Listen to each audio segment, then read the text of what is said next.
Hey everybody, welcome to my kitchen. We are making a yummy treat in one of our brand new pieces, and cast iron is hot right now. This is what we're making. We are making yummy skillet brownies with white chocolate chips.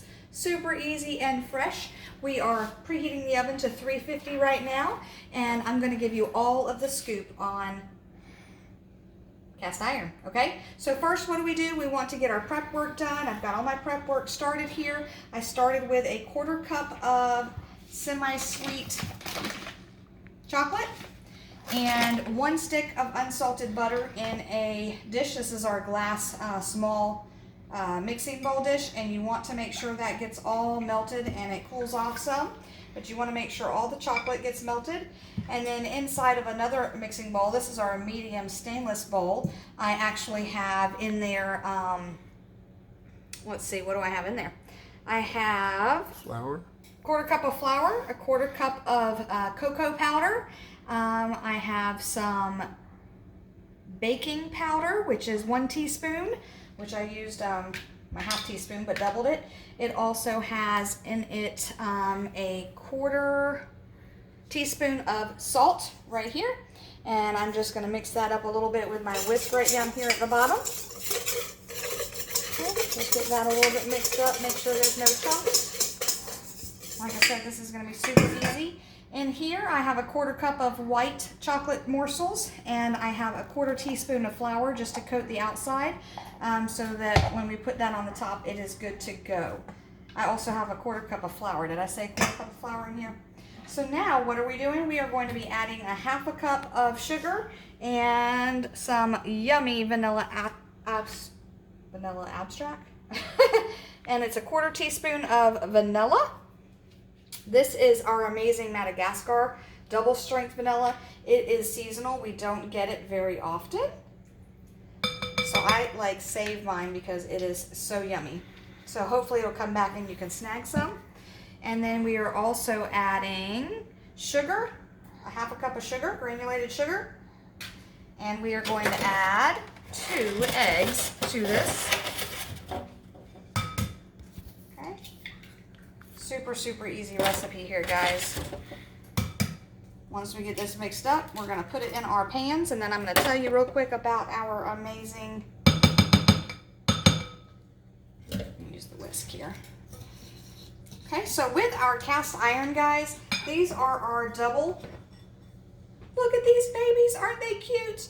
They are 5.5-inch twin pans, and you get them as a set, and they are fabulous. You can do eggs, cobblers, skillet cookies are amazing in these. So many different. We have a s'mores recipe that you can do. These go in the air fryer as well. We have our 12-inch skillet. And then our 10-inch skillet over here has grease in it, as we did some fried egg rolls in it. But those are the sizes cast iron we have. They are pre-seasoned, and that just means that they are natural non-stick with oil baked on them.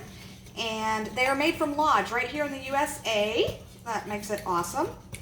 The great thing about it is the heat retention is so amazing. They are controlled with the heat, and very durable on the products. So these are generation pieces. They can be passed down to grandkids, great-grandkids, you name it.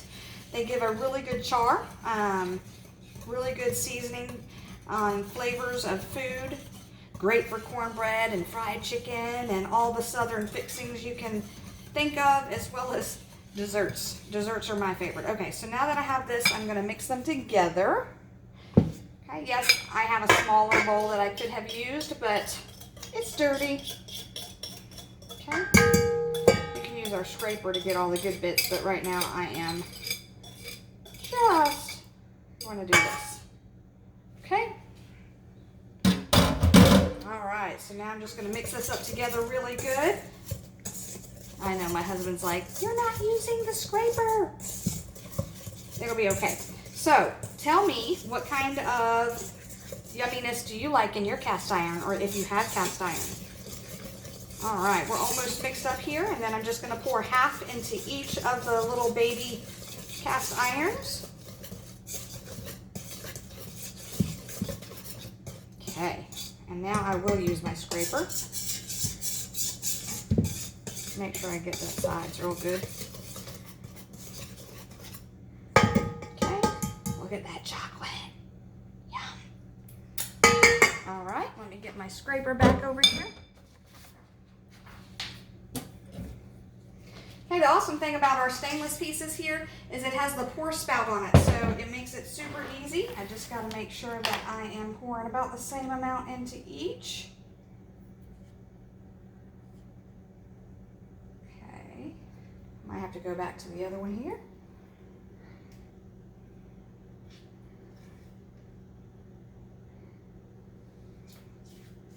Scrape it out.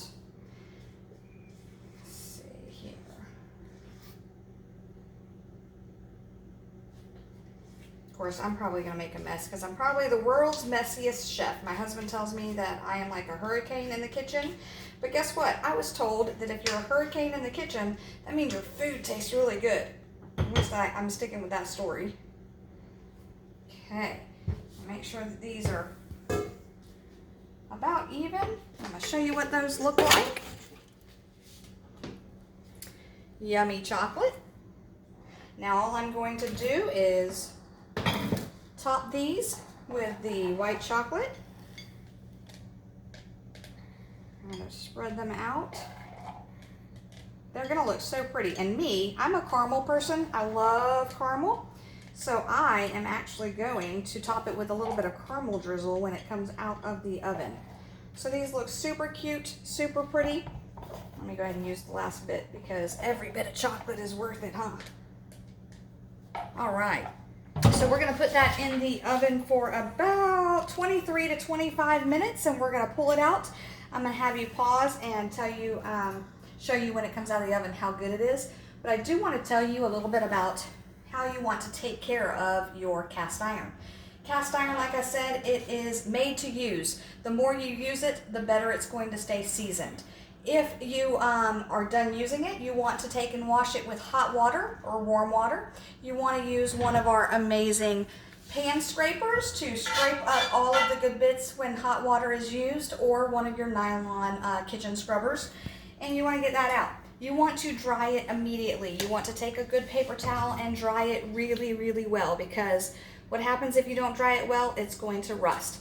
So then you're going to take just a little bit of like vegetable oil or cooking oil, not a whole lot, just a little, and you're going to spread it onto the pan, and you're going to let it dry or let it sit. You're going to get as much excess as you want off of that, but you're going to let it store in a dry place. That will keep it seasoned and well. You don't need to re-season these pans very often, but if you do, then all you're going to do is you're going to wash it, like I said, scrape it off. You're going to give it a nice coating all over, inside and out, with oil, and you are going to make sure you get as much excess as you can off, just a little bit of oil, because that will cause stickiness and or little droplets if you don't make sure that the oil is rubbed in good and not too excess. You are going to put it in the oven upside down at 400 degrees with maybe a baking pan underneath it, just to be safe that nothing drips off of it, for 1 hour. And then you're going to repeat that again for a second hour. You're going to wash it again, or actually you're not going to wash it again. You're going to put some more oil on it. You're going to put it upside down for another hour. You can repeat this as often as you want. There is no such thing as too much seasoning on a cast iron piece. So I will see you back in just a few minutes when the magic of my camera comes back with these done, ready to eat. Thanks. All right, we just pulled them out of the oven, and I have actually tested this one to make sure it was done, but we are going to set that down and show you how to serve it. These are our amazing silicone mini oven mitts. They're great in our air fryer and other little things to grab on really easily. So you want to take your cake tester and releaser, and you definitely want to make sure you check out the middle to make sure that it is completely done in the middle with just maybe a little bit of crumbs. You can use this side to go around the edges to make sure that it is not stuck onto the sides. Okay, this just goes right around the edge. We have our mini nylon spatula in teal and black. You can go around the edges with that as well. All I did was take and make it to 4 equal servings by just cutting an X with our paring knife, our chef quality paring knife here. And I am going to take and grab a piece of brownie out. Now it's still warm because I like mine warm, so it may fall apart on me. Let's hope it still turns out pretty. But we're gonna have a serving of brownie. That's a little piece, and I made them little for a reason. I could probably eat half of the entire dessert. And we are gonna just give it just a little bit of a caramel. You can add ice cream, you can add whipped cream with our whipped cream maker. Let me do a taste test real quick. Where's my forks? I don't have any forks. Let me just take a pinch and see.